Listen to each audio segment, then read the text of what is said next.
मुख्यमंत्री शुभेंदु अधिकारी धड़ाधड़ वो फैसले लिए जा रहे जिन पर उत्तर प्रदेश के मुख्यमंत्री योगी आदित्यनाथ की छाप साफ साफ दिखाई पड़ रही। यूपी की तरह ही तुष्टीकरण के गढ़ रहे पश्चिम बंगाल में अब अवैध अतिक्रमण पर प्रहार के लिए 2 दर्जन बुलडोजर पहुंचने वाले हैं। कोलकाता से लेकर सिलीगुड़ी तक क्यों अवैध कब्जाधारियों की नींद हराम है और पश्चिम बंगाल में कैसे लागू दिखने लगा है यूपी वाला योगी मॉडल, देखिए आप इस रिपोर्ट में।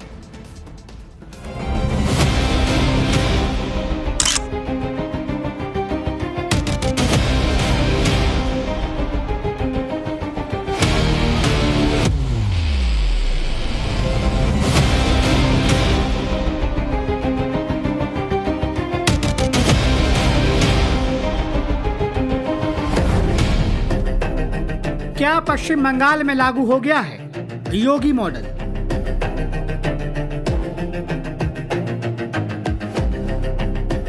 क्योंकि बंगाल में शुभेंदु अधिकारी के शपथ लेते ही योगी सरकार की तर्ज पर अब कोलकाता में भी अवैध निर्माण के खिलाफ सख्त कार्रवाई शुरू हो गई है।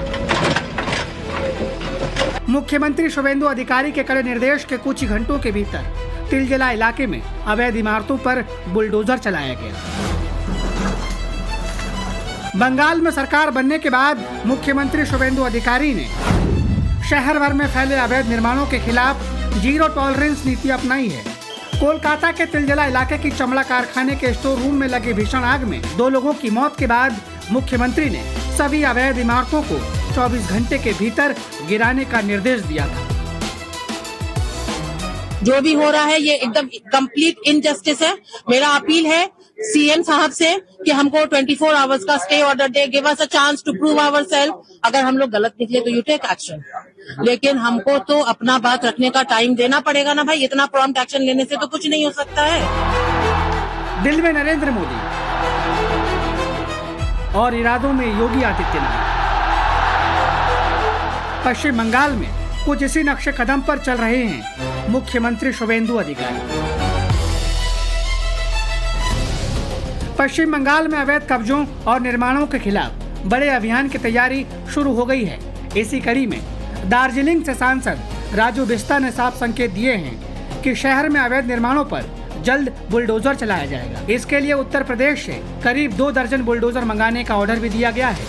सोशल मीडिया पर बाकायदा एक वीडियो वायरल हो रहा है जिसमें दावा किया जा रहा है कि बुलडोजर की बड़ी खेप बंगाल की तरफ कूच कर चुकी है। तो उसको पहले आइडेंटिफाई किया जा रहा है। आइडेंटिफाई करने के बाद मैं एडवांस में यूपी से 2 दर्जन जेसीबी मैं ऑर्डर दे चुका हूं। और मैं फिर कहना चाहता हूं, जिन्होंने भी इलीगल घर बना रखे हैं, कंस्ट्रक्शन कर रखा है, मॉल बना रखे हैं, सरकारी जमीन पे कब्जा कर रखा है, अपने से तुलवा लो, वो ज्यादा अच्छा होगा। क्योंकि जब जेसीबी तोड़ेगा तो और चीजों का भी नुकसान हो सकता है। इससे बचने के लिए आप खुद उसकी तोड़ाई कर लो, तोड़ के रख दो। मुझे लगता है वो ज्यादा उचित है। पश्चिम बंगाल विधानसभा चुनाव के दौरान बीजेपी के नेताओं ने कई बार राज्य में योगी मॉडल लागू करने की बात कही थी। उत्तर प्रदेश में मुख्यमंत्री योगी आदित्यनाथ के कार्यकाल में अपराधियों और अवैध कब्जाधारकों के खिलाफ बुलडोजर कार्रवाई काफी चर्चा में रही है। यूपी में माफियाओं की अवैध संपत्तियों पर लगातार कार्रवाई की गई, जिससे कानून व्यवस्था मजबूत होने और अवैध कब्जों पर लगाम लगाने का दावा किया गया। अब बंगाल में भी इसी तरह की सख्त प्रशासनिक कार्रवाई की शुरुआत को योगी मॉडल से जोड़कर देखा जा रहा है। हम सब लोग देख रहे हैं, लेकिन ये जो स्पेसिफिक जो कुछ स्टेप्स है उसका अभी हम लोग ऑब्जर्व कर रहे हैं, एनालाइज कर रहे हैं। स्पेसिफिक कोई एरिया टारगेट करके किसी का पुराना रीति हम लोग कोई किसी इलीगल जो कोई मैटर हम लोग सपोर्ट नहीं कर रहे हैं, लेकिन ऐसा भी नहीं होना चाहिए इंटेंशनली पर्टिकुलर एरिया टारगेट करके। ये भी थोड़ा, ये तो सबका विकास ये स्लोगन का कंट्राडिक्शन है ना।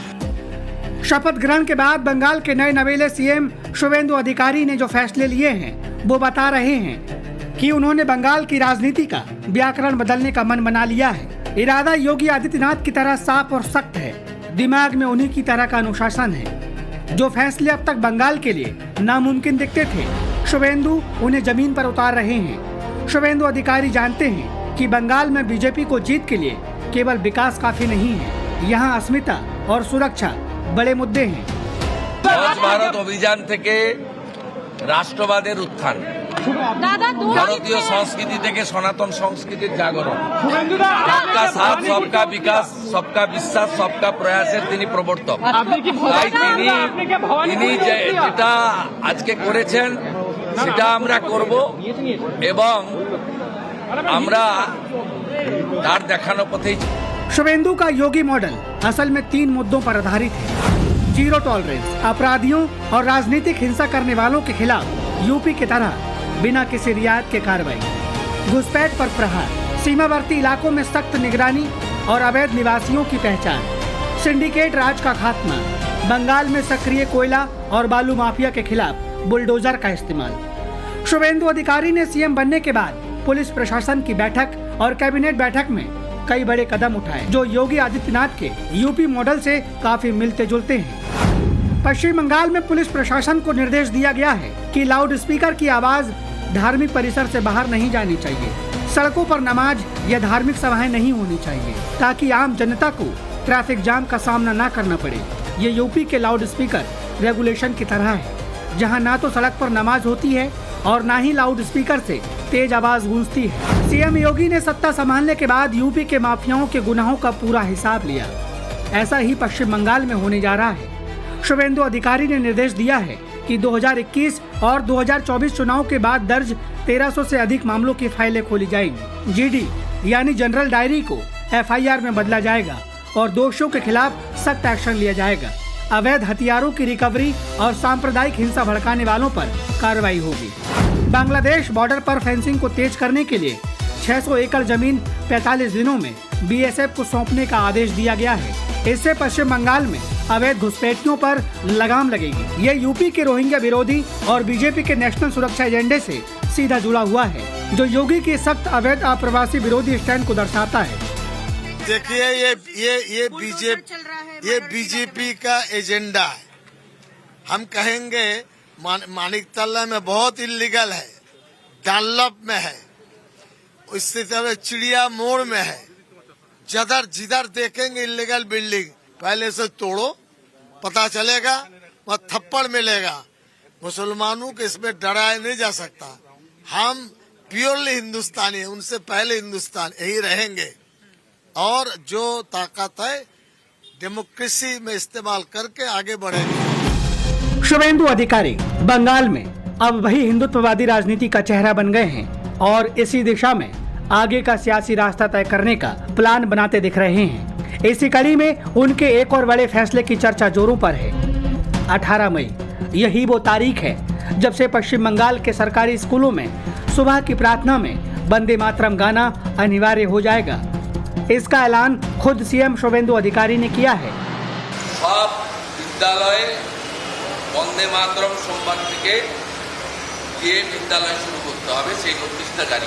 राष्ट्रीय गीत वंदे मातरम 1896 में पहली बार कोलकाता में रविंद्रनाथ टैगोर ने एक सार्वजनिक मंच पे गाया, लेकिन अब नई सरकार नए तेवर के साथ आ रही है और उनकी तरफ से साफ कर दिया गया है कि आने वाले दिनों में बंगाल के सरकारी स्कूलों में वंदे मातरम कक्षा से पहले शुरू होने से पहले गाया जाएगा। तमाम बच्चों को देख लीजिए पहले आप, ये सरकारी स्कूल के बच्चे हैं जो यहाँ मौजूद हैं और एक बड़ा दिन है और किस तरीके से लागू करेंगे?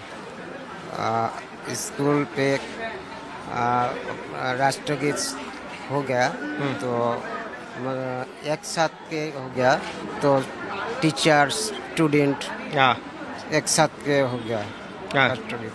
ये मैं जानना चाहता हूँ, अभी तक जो है वो आपका राज्य का जो गीत था बांग्ला, उसे सुबह के टाइम प्रेयर के दौरान गाया जाता था। अभी हमको तो टाइम नहीं मिलता था शुरुआत करने के लिए, लेकिन बाद में जब ऑर्डर मिला था हमको, हमने कोशिश की थे और स्टार्ट भी किया है। लेकिन जब एग्जाम के टाइम कोई प्रेयर नहीं बनता है, बाद में जब हमारे नया गवर्नमेंट के जो ऑर्डर मिले तो हम जरूर 1 जून से ये we are very proud of them that both the Bengalis have written it and really we are eager to start this in that. वैसे पश्चिम बंगाल चुनाव के दौरान वंदे मातरम एक बड़ा चुनावी मुद्दा बनकर भी उभरा था। भारतीय जनता पार्टी ने वंदे मातरम को बंगाली अस्मिता और राष्ट्रवाद के प्रतीक के रूप में प्रस्तुत किया था। पश्चिम बंगाल में विधानसभा चुनाव के प्रचार अभियान में शुभेंदु अधिकारी बड़े जोर शोर से वंदे मातरम और जय श्री राम के नारे लगाते रहे, जिससे उनकी इमेज योगी की तरह एक आक्रामक हिंदूवादी राजनेता की बनी। और अब सरकार बनने के एक हफ्ते के भीतर उन्होंने स्कूलों में वंदे मातरम अनिवार्य करने का जो बड़ा कदम उठाया है, वो बयां कर रहा है कि शुभेंदु अपनी विचारधारा को लेकर कितने स्पष्ट हैं। इसी बदलाव की तैयारी बंगाल के अंदर अब हो रही है कि जब राष्ट्रीय गान, राष्ट्रीय गीत और ये तमाम चीजें सुबह की प्रार्थना के वक्त जोड़ी जाएंगी। अभी राष्ट्रीय गीत के लिए मुख्यमंत्री ने बोल दिया है और नया सेशन जब शुरू होगा तो वंदे मातरम सुबह सबसे पहले स्कूल के अंदर गाया जाएगा। अभी तक बच्चों में ये आदतें नहीं थी। यही वजह है कि सरकार ने बनते ही ये बड़ा फैसला बंगाल के अंदर ले लिया और इसके साथ थोड़ा टकराव भी हो सकता है आने वाले दिनों में टीएमसी और बीजेपी के नेताओं के बीच में। ये बात मैं आपसे क्यों कह रहा हूं कि संसद में जब वंदे मातरम पर चर्चा चल रही थी, जब भी टीएमसी के कुछ नेताओं ने बीजेपी पर कुछ आरोप लगाते हुए विरोध किया था कि किस तरीके से बीजेपी इसका फायदा लेना चाहती है, राजनीतिक फायदा लेना चाहती है, ये आरोप लगाया था। अब वंदे मातरम जब स्कूलों में गाया जाएगा तो एक राष्ट्रीय भक्ति और एक राष्ट्र के प्रति समर्पण वाली भावना सुबह से ही बच्चों के अंदर नजर आनी शुरू हो जाएगी। बंगाल में मिली जीत के बाद पीएम मोदी की अध्यक्षता में हुई पहली बैठक में भी वंदे मातरम को लेकर केंद्र सरकार